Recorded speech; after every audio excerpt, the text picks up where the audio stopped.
right now, looking at these images of the shipwreck that you studied so closely, and now hearing that another tragedy has been tied to the same area? Well, I've been down there many times. I know the wreck site very well, as does my friend Bob Ballard.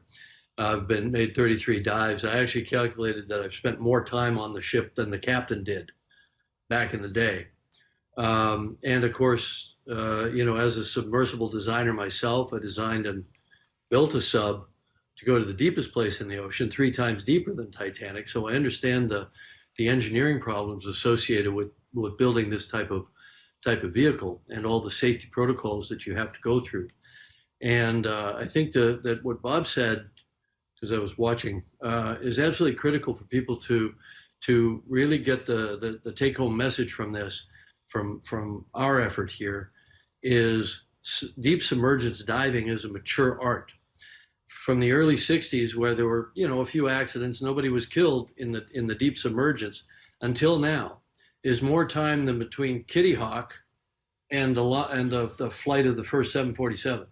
So if we haven't improved over that period of time, we have improved drastically over that period of time, and the certification protocols that all other deep submergence vehicles, except this one, that carry passengers, especially paying passengers, all over the world in tropical waters, deep coral reefs, other wreck sites, and so on. The safety record is the gold standard. Absolutely. Not only no fatalities, but no major incidents requiring all of these assets to converge to a site.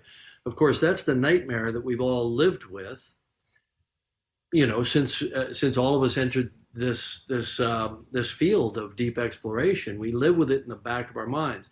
But because implosion, as Bob described it, such a violent event, is first and foremost in our minds, the pressure boundary, which is what they call the hull of the sub, that the people go inside, is obviously first and foremost in our minds as engineers. And we spend so much time and energy on that. And we use all the computerized tools available today, finite element analysis. We worked on our sphere for our deep vehicle that went to the Challenger Deep for over 3 years, just in the computer, before we even made the thing. And then, of course, we pressure tested it over and over and over, and so on.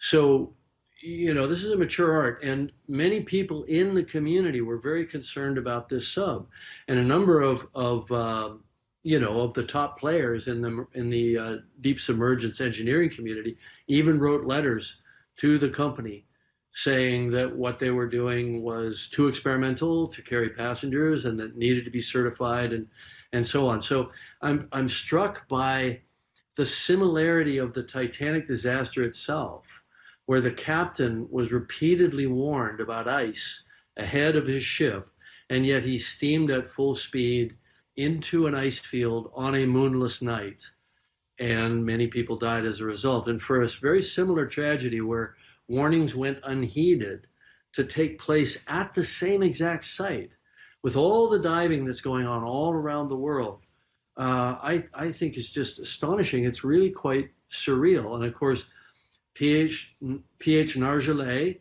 the French legendary submersible dive pilot, a friend of mine. It's a very small community. I've known PH for 25 years. For him to have died tragically in this way is almost impossible for me to process.